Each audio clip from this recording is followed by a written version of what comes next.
So we just had a pretty jarring and discouraging experience. Just driving, we were off going to the library. We were going to go grab some food on the way.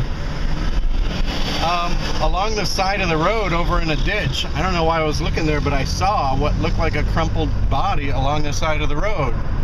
And of course that's exactly what it was. I stopped the car, ran over there, and I see this lifeless body on the side of the car road.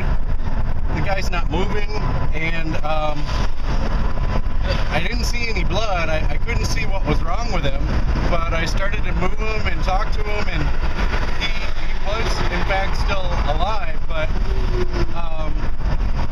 really just out of it, in bad shape. He couldn't talk. He didn't know what day it was. He didn't know why he was there, and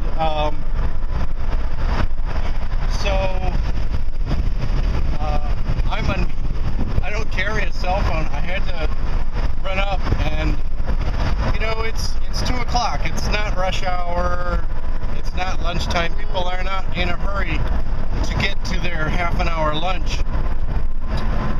But it took me 9 cars drove past as fast as they could, would slow down, see me waving, see me asking for help, slow down, look out the window, and keep driving. And I mean, I'm in a minivan with 2 kids.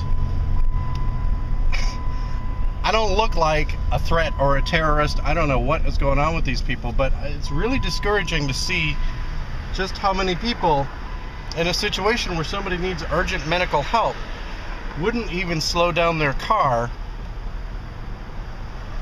to help. You know, they would just slow down enough to see that, you know, they didn't want to help. And that to me is just unconscionable. And I mean, I couldn't leave the guy, and as I was talking to him and gave him some water, Get in the car, get strapped in. You know, he couldn't get up, he couldn't move, he couldn't stand on his own, and he couldn't take large amounts of water. He could only sip a little bit at a time. Finally, one person did stop, and she had a cell phone, and you know, about 15 minutes worth of talking to the police to get them to understand that we needed help, and that also to get them to understand where we were, because the name of the street is kind of weird for 2 blocks. It was just finally police and an ambulance showed up, and we were able to take care of this guy. But trying to help somebody and seeing just how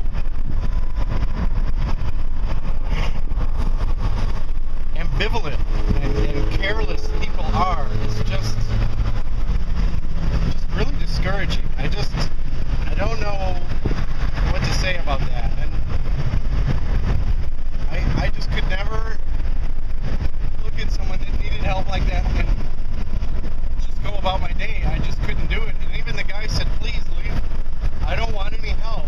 I want you, could you just leave? Don't call the police. Don't, and it's like,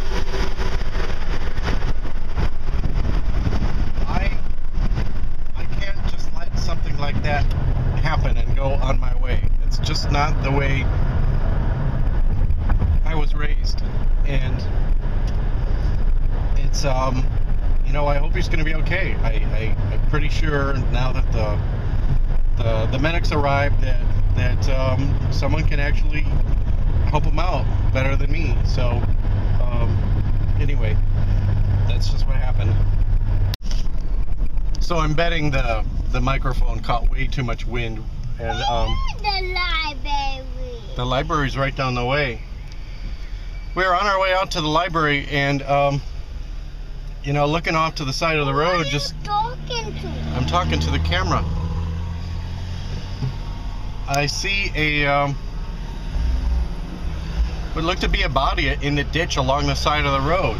So, you know, I pull over as safe as I can, and I get over there, and sure enough, that's exactly what was over there. There was a lifeless body lying at the side of the road in a ditch, and it was really disturbing. The guy isn't moving. I had to look real close to see that he in fact he was breathing and he was alive, but he wasn't moving and he wasn't in very good shape. I didn't see any blood, but you know, I was able to get him started moving, started talking to him, and see that in fact he was just really out of it. The guy, he wasn't an old guy, he was only about 45, just lying on the side of the road, and it's only 2 in the afternoon, and I didn't smell any alcohol, and I had no idea what was going on with this guy. He couldn't stand on his own. He couldn't stand, could barely talk, and he didn't sound drunk, but he didn't know where he was or why he was there or even what day it was. And so that's disturbing enough, but even more disturbing is how...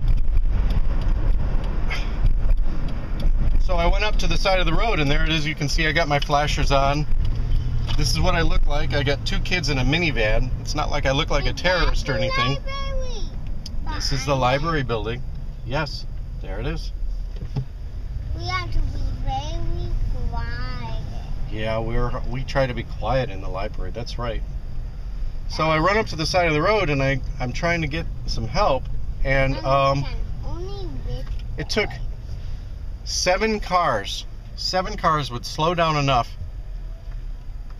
to see that I needed help, to hear me asking for help, and then just drove along on their way. I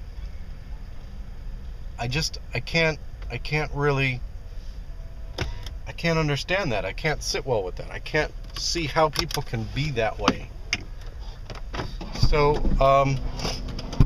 you know, as I was able to rouse this guy, I could see he was able to talk a little bit, but still not able to stand. But he was like, you know, when I was asking him for what kind of help we could give him, he's like, I said, I need to call some help for you because I don't know what we can do for you. And he's like, no, I don't need any help. You can just go on your way. And that's not the way I was brought up. You just can't leave somebody who's in so need of help, who can't do anything for themselves, just on the side of the road, even if they think they don't want it, because I mean, he was clearly out of it. He was incoherent. So, you know, eventually someone did stop. They had a cell phone, and we were able to call for police, and an ambulance did show up.